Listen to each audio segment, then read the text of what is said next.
पवित्र माघ मास आउ माघ मासर पूर्णमी तिथि जेतिकी गुरुत्व थिला आउ ए समस्त माघ मासर ए वर्षर माघ मास सेतिकी स्वतंत्रता थिला कारण आमे ओडिशार एमिति जने सनातन एवं निष्काम भक्ति प्रकट थिबा भरपूर थिबा जने साधु को पाइथिलु आउ एभली जने साधु ए अंचल पय अत्यंत जरूरी मध्य थिला हुए तो ये आम चैतन्य महाप्रभुंकर स्वरूप रे किंबा चैतन्य महाप्रभुंकर अंश विशेष रे आम अंचल को पदार्पण करचंती एथिपय आम अंचल रे समस्ते समस्त व्यावसायिक एवं निजर प्रोफेशनल लाइन को छाड़ी ये 3 दिन एकाकार होइतिले ए भक्ति मार्ग रे अष्टप्रहरी कार्यक्रम थिला वृंदावन चंद्रपीठ मार्कमासाई वृंदावन चंद्रपीठ ये हूँ रायगड़ा जिला दक्षिण ओडिशार ये स्वतंत्र जगह जहाँकि पद्म तीर्थ मध्य कहुए कारण ये देवादेवी जेतिकी कीर्तन भक्ति से रही भक्ति को पुणी मॉडिफिकेशन करने भक्ति मार्ग को मार्जित करने भक्ति मार्गर एमती किसी जना कथा जनवाई आम गण में स्वयं चैतन्य महाप्रभु आविर्भूत होती आम अनुमान कर आज हूँ अंतिम पर्याय प्रथम दिन थिला आमर अद्वैत महाप्रभुंकर तृतीय तिथि जहाँ आम महाप्रभुंकर मुखर शुणिलु त्रयोदशी तिथि आमर अद्वैत महाप्रभुंकर त्रयोदशी तिथि ये कार्यटी शुभारंभ होता तो शुभ अधिवास होता गतकाली नाम होता आज नगर परिक्रमार आबे वर्तमान अंतिम पर्याय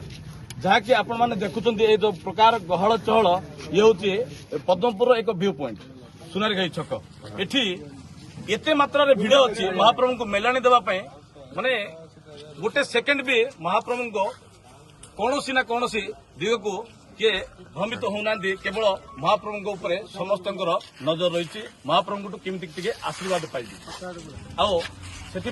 आम ये अंतिम पर्याय महाप्रभु किसी आम गाँ वार्ता एवं आम धर्म अनुष्ठान गुड़िक वार्ता एवं ये संकीर्तन संस्कृति किसी वार्ता प्रदान करवा जय जगन्नाथ जय जगन्नाथ समस्त को मोर अंतर प्रणाम प्रभु पाखे प्रार्थना करुच्ची आपण मानकर जो भाव भक्ति रे नाम संकीर्तन करुचंती मु बहुत जगह कीर्तन करी बहुत जगह को जाइछि किंतु पद्मपुर भली जो सम्मान जो भक्ति वैष्णव मान प्रति जो निष्ठा जो भक्ति वैष्णव मान प्रति जो निष्ठा सेवार मनोवृत्ति जो पद्मपुर ग्रामवासी मानकर मु निजको न्यून मन करुच्ची जे मु ये सेवार योग्य नुहे बोली तेणु मु बहुत खुशी माने मु अंतर साधुवाद दौची आपण मानकु जे बहुत आनंद लगिला आमर पिला माने सब आसिले कीर्तन करचंती आपण मानकु आनंद देइचंती कि नाही मु तो कहि पारुनी किंतु आमे चेष्टा करिछु आपण मानक मनरे भगवान प्रति भक्ति भावना उज्जीवित करवा तेणु आज आम नगर संकीर्तन सारी एबे बाहरी आम आमर बासस्थान को आम भक्त मैंने सब आसी आम सांगरे बहुत मात्रा माने एमती एते भक्त आमको आसी विदाय दबार कौटी मु देखिनी कि माने हेनी आगु कौन हम मु जानी जा हो समस्त पद्मपुर भक्त मानू मोर अंतर साधुवाद भगवान भगवान पाखे प्रार्थना करुच्ची साधुगुरु वैष्णव पादरे तांकर मन रहू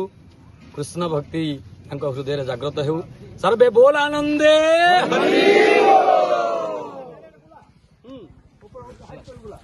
आशा करुचु साधुंकर एभली स्वतंत्र बाणी द्वारा आम अंचल निहाती भाव में एक स्वतंत्र परिवर्तन आसिबो एवं ए कीर्तन मार्जित हेबो एवं ए सनातनी शक्ति मार्जित हेबो एवं गाँव उत्तरोत्तर उन्नति करने महाप्रभु जो भाव में आमको आशीर्वाद देइचंदी आ से आशीर्वाद हुए तो आज घर को नहीं आम एते उत्साहित एक कथा जदि आपण माने सीधा सड़क देखुचंदी तेबे एभली जने निष्काम साधु को थरे पाइबार चेष्टा करंतु एतिक ही कामना करिवो आ शेष रे ए गोटे कथा कहबो जे जेते सब आमे ए सब जिंस को आमे समस्ते मिसिकरी କିଛି ତ ଆମେ କରିନୁ ବୋଲି କହିପାରିବୁ, କିନ୍ତୁ ଆମକୁ ଏଭଳି ଉତ୍ସାହିତ ପ୍ରସ୍ତୁତ ହେଲା ମହାପ୍ରଭୁଙ୍କର ସେଇ ଦିବ୍ୟ ଆତ୍ମାରୁ ବାହାରିଥିବା ଶକ୍ତି। ଆଉ ସେଭଳି ଶକ୍ତି ଆମ ଗାଁରେ ଯାହା ବୁନ୍ଦାଏ ଟିକେ ବି ପଡ଼ିଥିବା ଅନୁମାନ କରୁଛୁ। ଯଦି ବି ଏ ସେବାରେ କୌଣସି ଏ ଅଧମମାନଙ୍କ